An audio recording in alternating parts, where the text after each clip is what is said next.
আমরা কেন ক্রোমোজোমকে স্টেইন করব? কারণ এর ভিজিবিলিটি বাড়ানোর জন্য, ঠিক আছে? তো এইটাই হলো আমাদের মূল উদ্দেশ্য।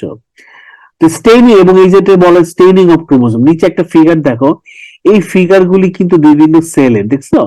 এই এক একটা সেল, এই এক একটা সেল, আর এই যে ফিগারটা দেখা যাচ্ছে এইটা কিন্তু ক্রোমোজোম, এইটা কিন্তু ক্রোমোজোম, এইটা কিন্তু ক্রোমোজোম।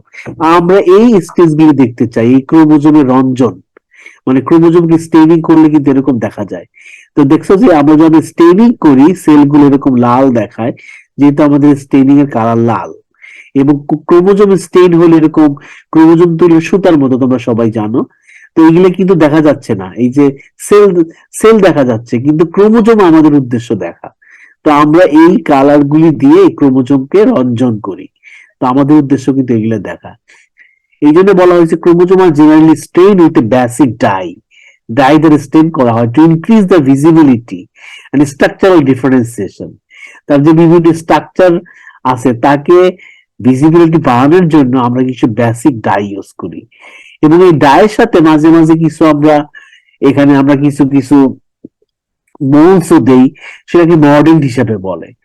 মডার্ন করে কি, ডাইকে, এসব ডাইকে ক্রোমোজোমকে অ্যাবজর্ব হইতে সহায়তা করে। যেমন আয়রন, অ্যালাম, এগুলাকে তার ডাই, হ্যাঁ, এই এই মডার্ন বলা হয়। এই মডার্ন গুলি এই ডাইকে ক্রোমোজোমে ঢোকাতে বা অ্যাবজর্বেশনে হেল্প করে, ঠিক আছে? তো এই জন্য মডার্ন হলো এমন এক ধরনের মৌল, যেমন আয়রন একটা মডার্ন, ম্যাঙ্গানিজ একটা মডার্ন। এই modern binds with the chromosome and helps absorption of the dye with the chromosome surface. ক্রোমোজোমের সারফেসে লাগতে সহায়তা করে, যাতে কিনা এটা লেগে যেতে পারে। এই জন্য আমরা মডার্ন ইউজ করি। এখন আসো যে কিভাবে আমরা ডাই ইউজ করব ক্রোমোজোমের মধ্যে।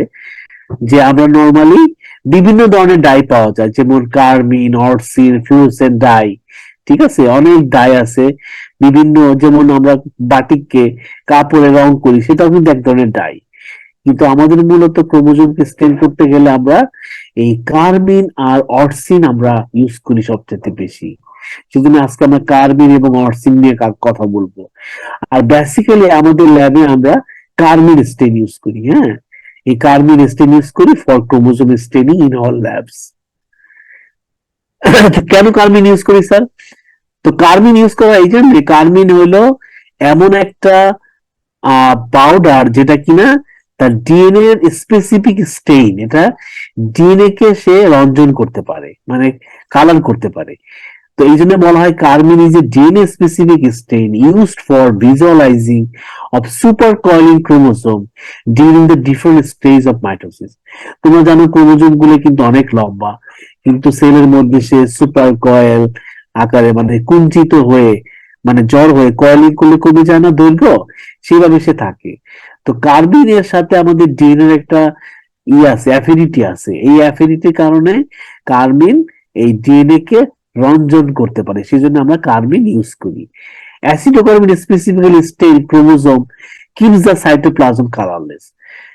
এই অ্যাসিডোকার্বিন আরেকটা বৈশিষ্ট্য হচ্ছে, সেটা হলো শুধু ক্রোমোজোমকে সে রঞ্জন করে বা রঙিন করে, কিন্তু সাইটোপ্লাজমের যে অন্য অর্গানেলস গুলো থাকে সেগুলো কিন্তু সে কালার তেমন রঞ্জন করে না, মানে সে অ্যাবজর্ব হয় না। সুতরাং এইভাবে আমরা নিউক্লিয়াসের ভিতরে ক্রোমোজোমকে স্পেসিফিক ভাবে আমরা রঙিন করে মানে আরো বেশি ভিজিবিলিটি বাড়াইতে পারি, কিন্তু সাইটোপ্লাজম কালারলেসই থাকে, সুতরাং আরো বেশি সুবিধা। Therefore, it can be used to visualize chromosome in a mitotic study. Acetylcarbon is lightly toxic than the other nucleic acid stains such as acetylorsin. Acetylcarbon আরেকটা সুবিধা আছে যে এইটা অনেক, যেহেতু প্রত্যেকটা রঞ্জুই কিন্তু একটা একটা একটা সাবস্টেন্স, এটা কিন্তু টক্সিসিটি আছে, কিন্তু যেহেতু এই ইসের কার্মিনের টক্সিসিটি খুব কম, সেই জন্য এটা আরেকটা সুবিধা আছে ইউজ করার জন্য। এবং এটা অন্যগুলোর চেয়ে তো কমই, এবং অ্যাসিটো অর্সিনের চেয়ে তো অনেক টক্সিসিটি কম, সুতরাং এই ক্রোমোজোমের কোনো ক্ষতি হয় না। সুতরাং এটা একটা ভালো রঞ্জন, যাতে কিনা আমরা স্টাডি করতে পারি টু সি দ্য ক্রোমোজোম। এবং আরেকটা ব্যাপার আছে, সেটা হলো সিপার, এটা অনেক সস্তা। তো অন্যান্য রঙিনের চাইতে, রঞ্জকের চাইতে, স্টেনের চাইতে কার্মিন সস্তা। তো এই কারণে মূলত আমরা এই কার্মিনটাকে ইউজ করি। ঠিক আছে, কার্মিন কোত্থেকে আসে স্যার, কি পাও কোত্থেকে? কার্মিনের ডিসকভারিটা প্রথমে 1921 সালে, দেখো অনেক আগে। বেইলিং নামের একজন আমেরিকান সায়েন্টিস্ট, সে আমেরিকান এন্টোমোলজিস্ট আসলে বেসিক্যালি, সে আসলে এই জেনেটিক্স নিয়ে স্টাডি করতো। পরে দেখছে সে যে এক ধরনের আমেরিকান ইনসেক্টস, ঠিক আছে, তাকে বলে কক্কাস ক্যাকটাই, অ্যান আমেরিকান ইনসেক্ট। এই কক্কাস ক্যাকটাই হলো পুরা লাল। সে সে দেখলো যে অনেক রকম ইনসেক্টে কিন্তু অনেক ব্রিলিয়ান্ট কালার থাকে, এবং এই ইনসেক্ট গুলি ফণি মনসা গাছ, ঠিক আছে, অপালসিয়া, অপালসিয়া গাছ তোমরা জানো, ফণি মনসা, এই ফণি মনসা এই গাছের হোস্ট। তো এই গাছে তারা এরকম দলবদ্ধ ভাবে ক্লাস্টারিং করে থাকে, এবং এটা ডার্ক কালার, একদম পুরা এই যেটাকে বলে খয়েরি ডার্ক কালার। এই ডার্ক কালার যেহেতু ইসের ইনসেক্টের ভিতরে কিন্তু বেশি থাকে না, মানে তার আর দেহ বেশি থাকে না, পুরাটাই ক্রাস্ট থাকে, এবং এই ক্রাস্টটাই কিন্তু তার শুকালে শুকালে পুরাটা ড্রাই হয়ে যায়, এবং এই ড্রাইটা থেকে তারা এটাকে সেকে এই কার্মিন পাউডার প্রথমে তারা আবিষ্কার করছে 1921 সালে।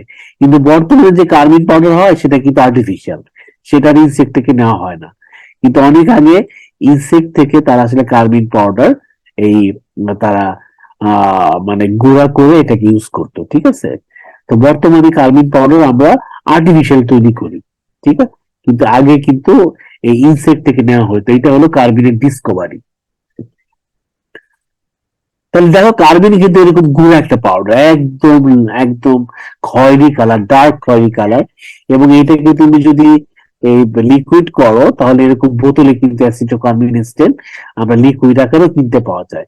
কিন্তু আমরা ল্যাবের মধ্যে আমরা গুঁড়া পাউডার কিনে নিয়ে আসি, এই পাউডারটাকে আমরা অ্যাসিটিক অ্যাসিডের মধ্যে ডিজলভ করে এই সলিউশনটা তৈরি করি, তাকে বলে অ্যাসিটোকার্মিন। মূলত এটার ফর্মুলা হইলো C22H20O13, এটার কেমিক্যাল ফর্মুলা, এবং it is the dye is soluble in all, মানে ওয়াটার মধ্যে সেটা সলিউবল হয়, কিন্তু আমরা ওয়াটারে সলিউবল হইলে তার কিছু কিছু দানা সেখানে থেকে যায় ইমপিউরিটিস কারণে, সেই জন্য আমরা এটা অ্যাসিটিক অ্যাসিডে ডিজলভ করি, এবং 45% অ্যাসিটিক অ্যাসিডের মধ্যে ডিজলভ করি। 45% অ্যাসিটিক অ্যাসিড মানে হলো তোমার 45 acetic acid, glacial acetic acid, এবং 50% ওয়াটার, এই দুইটা মিলাইলে আমাদের 45% অ্যাসিটিক অ্যাসিড হয়। সেই অ্যাসিটিক অ্যাসিড সলিউশনের মধ্যে আমরা কার্মিন পাউডার 1 গ্রাম বা 1% বা 2%, 1% মানে 100 ml অ্যাসিটিক অ্যাসিডের মধ্যে তুমি যদি 1 গ্রাম নাও তাহলে 1%, আর 2 গ্রামের মধ্যে যদি নাও তাহলে 2%। এই সলিউশন দিয়ে আমরা এটাকে বয়েল করি, বয়েল করে তাকে আমরা ফিল্টার করি, ফিল্টার করলে এটার মধ্যে সুন্দর ডিজলভ হয়, একটা হোমোজেনাস সলিউশন তৈরি হয়। সেই সলিউশন দিয়ে আমরা পরে আমাদের এই ক্রোমোজোমকে বা আমাদের সেলকে আমরা কালার বা রঞ্জিত করি, যাতে কিনা আমাদের ক্রোমোজোম দেখা যায়, ঠিক আছে। এবং এটা কিন্তু আসলে একটা ফিক্সেটিভ হিসেবে থাকে। ফিক্সেটিভ মানে যেখানে তুমি অনেক দিন সেলকে রেখে দিতে পারবা এই আকারে, কারণ ফিক্সেটিভ হলো এটাকে তুমি যদি এটার মধ্যে কিছু রেখে দাও এটাকে নষ্ট হবে না। এইভাবে আমরা কার্মিনের মধ্যেও এটা করতে পারি। তো যদি বলো যে এটা কিভাবে প্রিপারেশন করা হয়, method of preparation of carmine solution, যেটাকে বলি আমরা কার্মিনের সাথে যখন অ্যাসিটিক অ্যাসিড দেই অ্যাসিটোকার্মিন বলা হয়, এই জন্য কিন্তু অ্যাসিটোকার্মিন বলা হয়। তো নর্মালি আমরা 2 গ্রাম বা 1 গ্রাম বানাই, 1% বা 2% বানাই, ঠিক আছে। আমরা 2% মূলত বেশি বানাই। 2% নিলে তোমাকে 2 গ্রাম কার্মিন পাউডার, এরকম কার্মিন পাউডার কিনতে পাওয়া যায়, আমরা বাজার থেকে কিনে নিয়ে আসি। সেই কার্মিন পাউডারটাকে আমরা মেপে আগে 2 গ্রাম করি, তারপর এটাকে 100 ml বয়েলড অ্যাসিটিক অ্যাসিড সলিউশনের মধ্যে, অ্যাসিটিক অ্যাসিড সলিউশন মানে সেখানে অ্যাসিটিক অ্যাসিড থাকবে 45 ml, আর 55 ml থাকবে হইলে তোমার ওয়াটার। এই দুইটার মিশ্রণ করলে আমরা বলি তাকে 45% অ্যাকুয়াস গ্লাসের অ্যাসিটিক অ্যাসিডের সলিউশনের মধ্যে আমরা 2 গ্রাম কার্বিন এখানে ঢেলে দিই, ঠিক আছে। ঢেলে দেওয়ার পর এটাকে আমরা সুন্দর করে মিক্স করি, মানে আমরা যেমন স্যালাইন যেমন মিক্স করে খুব ভালো করে মিক্স করে, তারপর এটার মধ্যে যদি ইমপিউরিটিস থাকে এটাকে পরে আমরা ফিল্টার করি। ফিল্টার করে মানে আমরা ছাঁকি, তোমরা জানো ফিল্টার পেপার পাওয়া যায়, সেই ফিল্টার পেপার দিয়ে এই যে